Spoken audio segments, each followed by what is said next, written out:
Well, all it took was some bad news, a really bad cinematic, and look where we are. Thankfully, a few days ago, Riot admitted their news were not adequate to people's expectations, with the primary focus there being transparency. And to their credit, they did an amazing job. They literally just turned on the camera and talked.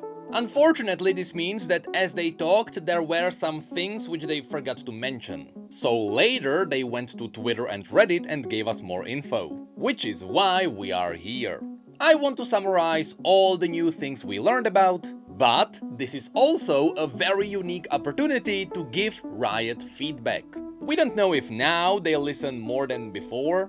I mean, even in the video they mentioned that they know about all the things that people are complaining about. But now we have a guarantee they will listen to the feedback. So, to help Riot a bit and to filter all the awful comments, at the end of the video I will give some feedback specifically aimed at the Rioters who are watching these videos. But that takes me to a really important thing. Before we start, we need to mention something. If you ever decided to harass a Rioter working on the game over an issue, not only are you a piece of scum, but you are also bullying innocent people. None of the game directors are responsible for those bad decisions. And in fact, I'll lean towards the other way and say that no developer wants to release a bad game.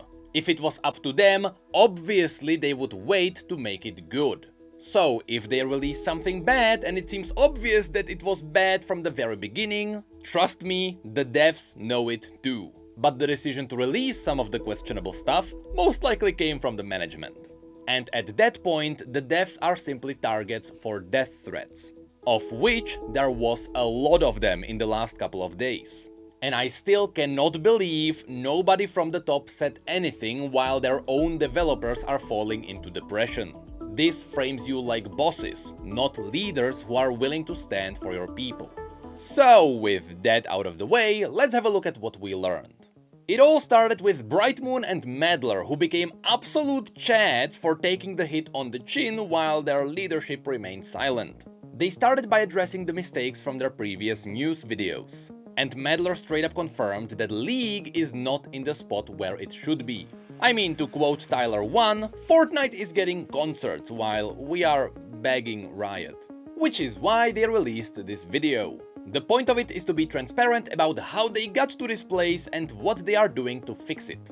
He mentioned that while the durability update and worlds were great last year, other than that, they fell behind.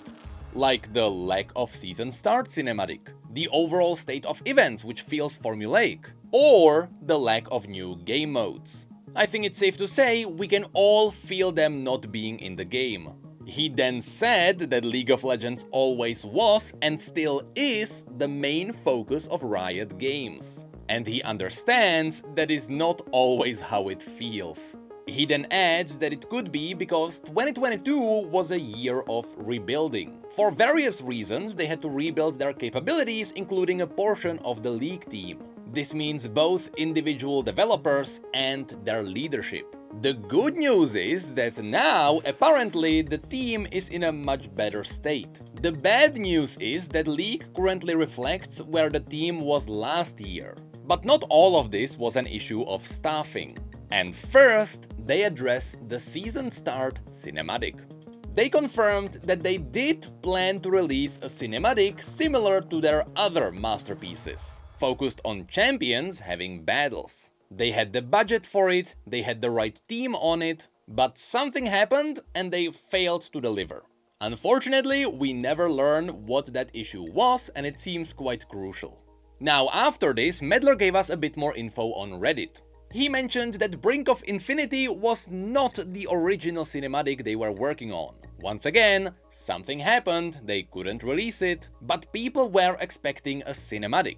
So they decided to put something together with their limited time instead of doing nothing. But he also admits that if they told people that they couldn't release the original cinematic, the backlash wouldn't be as big. In a different answer, he added that the original cinematic got scripted and it was partway through development. And he confirmed that as people were speculating, we got Aatrox's ward because Aatrox was going to be a central character. just like what happened with Ornn and his ward. And lastly, he mentioned that it is possible that for the 2024 cinematic, they may release their original 2023 cinematic, but they will adjust it for their 2024 plans. This would allow them to still show people their original plans, but also let it tie into champion releases and narrative of 2024. If you ask me, if you make the first half of the cinematic your original 2023 version, and then you make it transition into your vision for 2024, that would be a win-win for everyone. Maybe you put in a central character who has a vision of the past, and then it goes to the present. You know, there are ways to script it so that you can release 2 cinematics at once.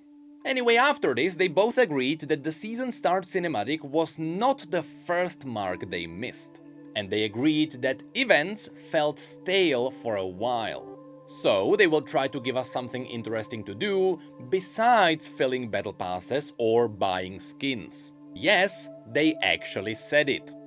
But events need to have something, novel and interesting to actually do, to play, not just a pass to grind or the skins to buy or whatever. And I am happy to hear that they do agree that game modes are the missing puzzle piece. Right after this, Meddler told us that League used to have a game modes team, but that team ended up making TFT.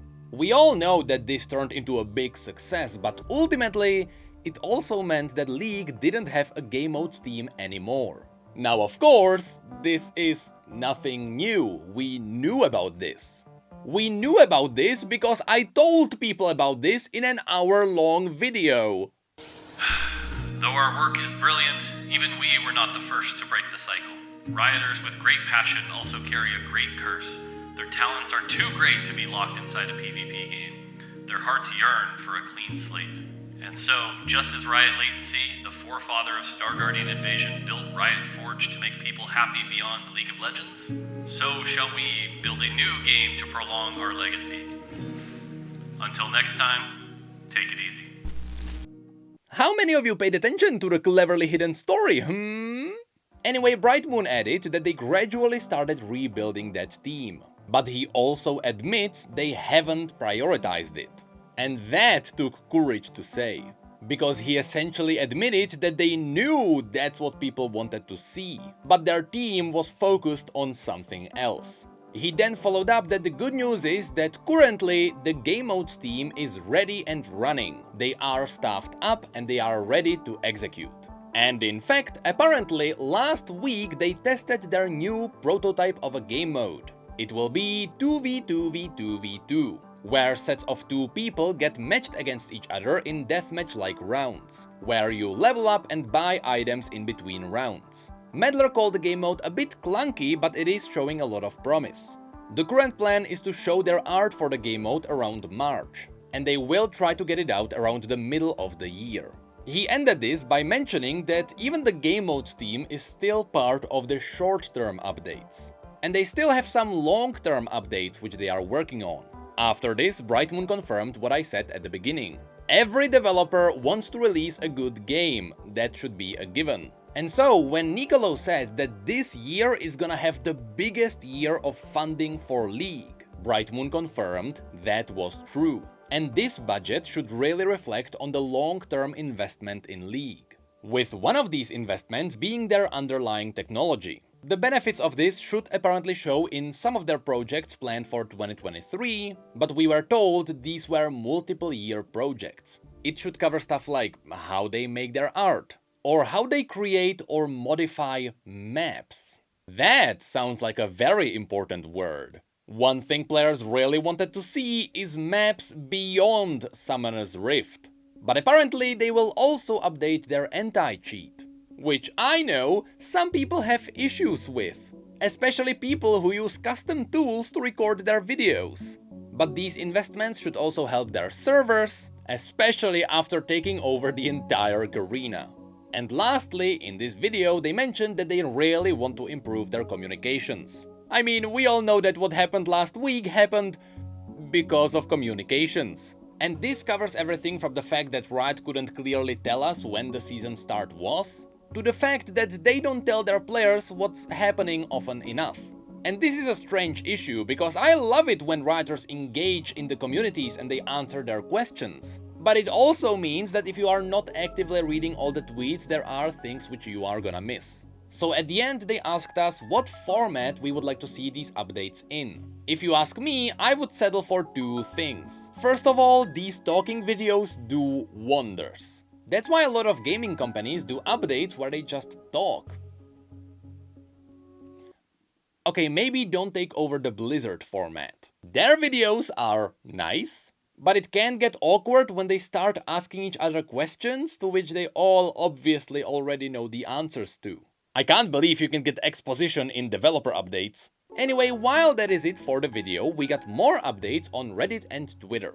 For example, the skins team was one of the teams that had to be rebuilt in 2022. And while we did get the same amount of personal customization as we did last year, it was all focused on already established skin lines. This is also why a lot of the skins done in 2022 were done by freelancers. So going forward, there will be a lot of new stuff outside of Project or Star Guardians. We also learned why Nexus Blitz didn't make a return this year. The TLDR is that since they got a new game modes team together, they are not sure how much work would have to be put into it to bring it back online. The chances are that they will get there eventually. But right now, the team is getting into working with the base Summoner's Rift and altering it for game modes. Nexus Blitz is a whole another already built beast. So cracking it open without the original team who worked on it will be harder. We also got an update regarding the game mode. As was said, it will be 2v2v2v2, and they are really optimistic that it will be a fun experience. Also, they are not doing a visual novel. I think it's good because people probably need a break from it. I don't think the Star Guardian one was bad, I just think people didn't care about the story.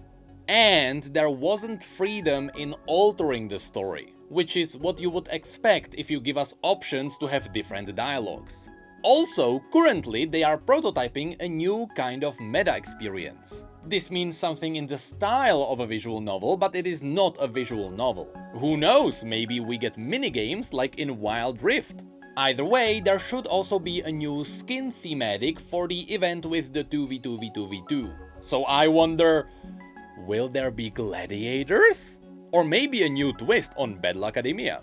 But again, they did say that it will be a new skin line. Then he also mentioned that the event won't hit the scope of Odyssey, but they should gradually get to that level. Now, besides a couple more comments that confirm what we already know about, that's pretty much it. Honestly, it was a good update where they told us how they got to where they are. Which also at least partially reassures me they are on a good way up. However, they did not address the massive issues that the narrative has right now.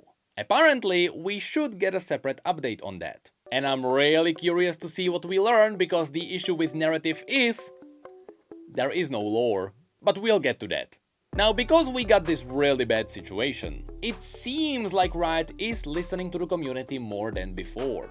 Which is why I want to take this opportunity to show Riot the two things they need to fix. One is regarding League and the other one is regarding the narrative. When it comes to League, your priority right now should be casual play.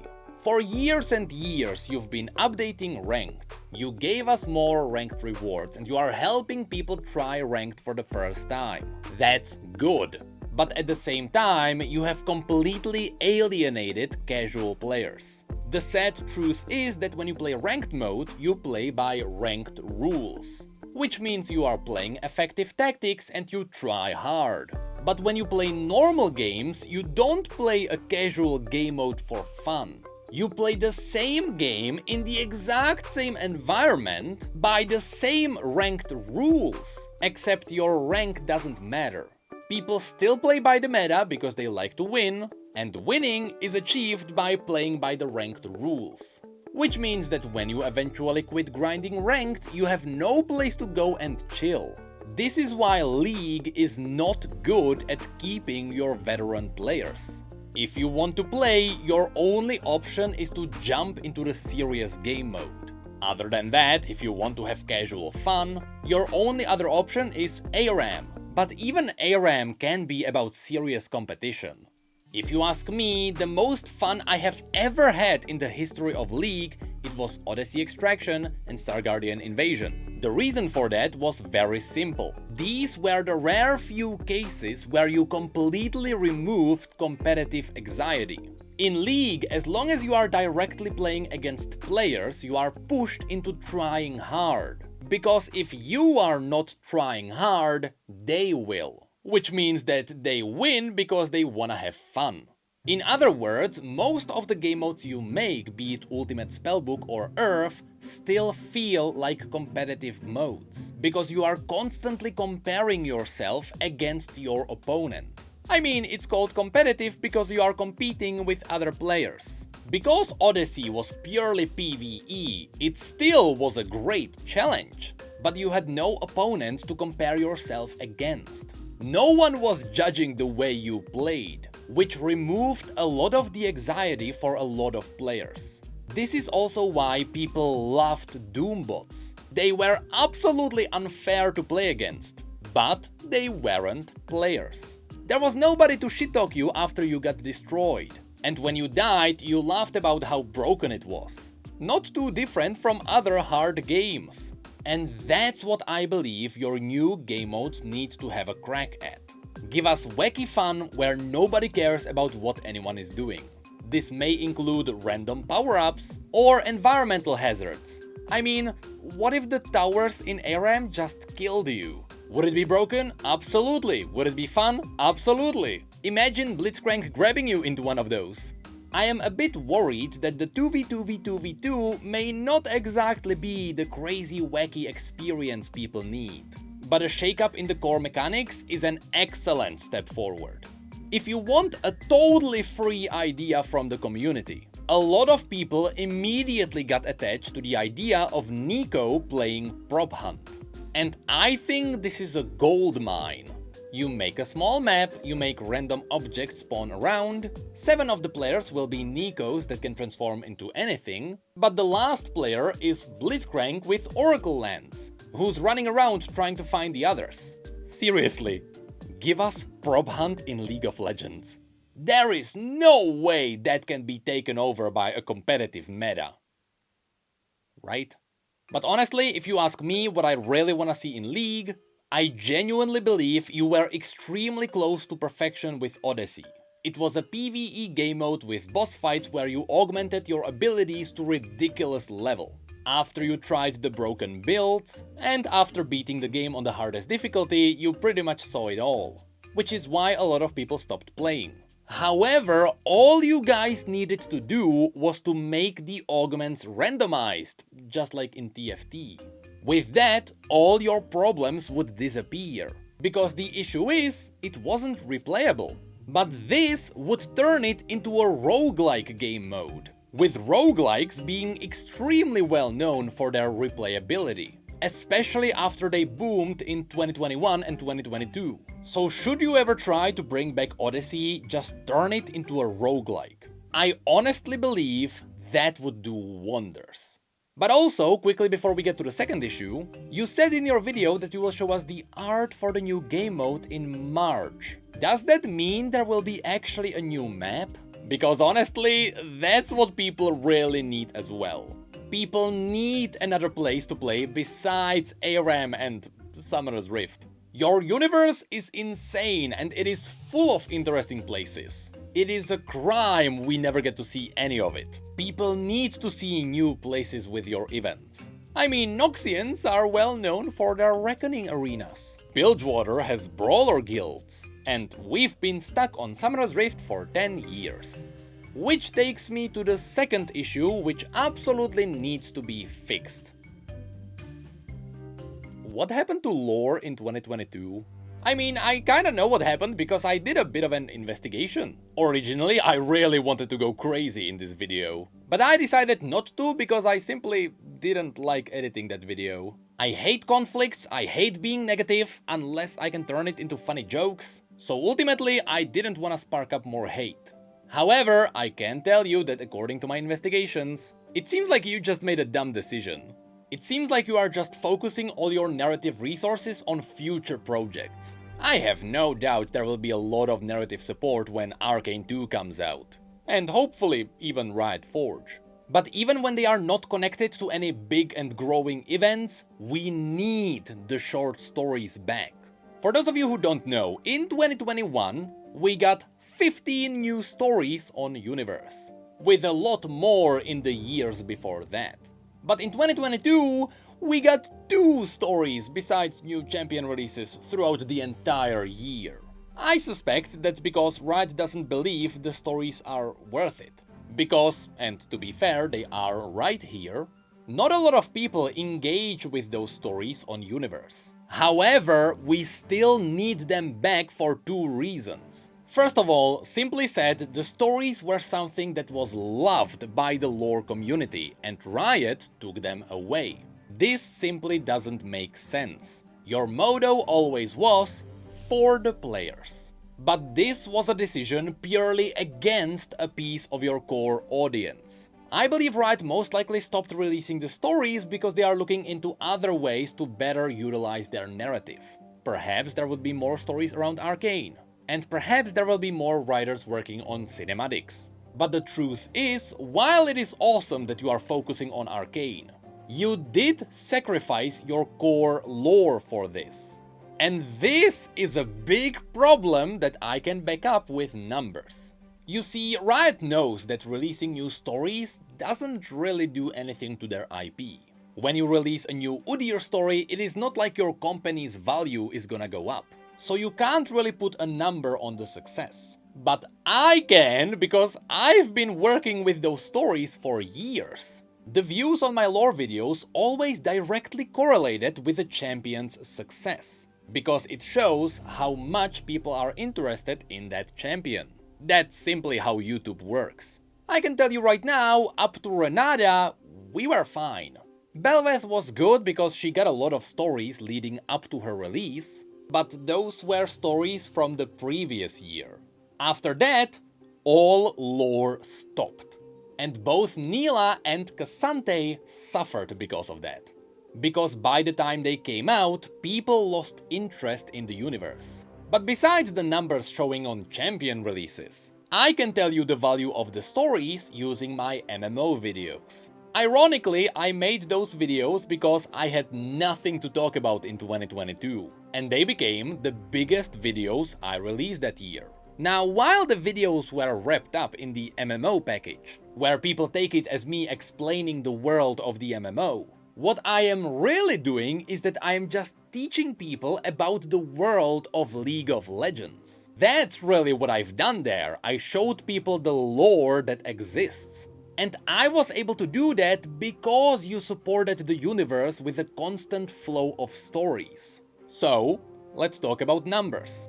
The MMO video clocked in at 27 million impressions with almost 2 million views. From these, 76% came from outside of my own audience. In other words, using your constant stream of stories, I showed League's universe to 1.5 million people who have never seen it before. And that's not counting when the video was picked up by Asmongold, who ironically got more views than the original, and whose audience is vastly different from the core League audience. This was all achieved through the short stories on Universe, which you decided to cut off. Once again, yes, when it comes to releasing new stories, the value of your IP does not go up. But there is gonna be a moment where it all builds up, and the moment you release maybe Project L or the MMO, all the potential of the stories will be released, and that's when you rake in the rewards. That's when the value of these stories shines. And I can prove it using my videos as an example. 15 new short stories per year was totally fine. If you give them back, even if they are not tied together, even if they are stories of random characters from all over Runeterra, even if they are not tied to promote one thing, people will really love it as they have in the past. So again, my feedback is, number one, we need game modes where people care about the fun of the gameplay over winning. Stuff like Nico's prop hunt would actually be amazing. And 2, we actually need those short stories. They were the foundation of all your big projects. Without them, you honestly wouldn't be where you are. And it makes no sense that you took it away from us. And that's that. So, this week was pretty bad, but Riot is slowly trying to save it. On top of this, since we are talking about news, there was a leak, which is bad. But it was a leak for Riot Forge, which is good? So be ready to play as Silas in Demacia. I mean, I was gonna say that dealing with the civil war in Demacia is gonna be interesting. But then I remembered that Xin Zhao swore to take his own life if anything happened to the king. Yeah, that game is gonna be dark.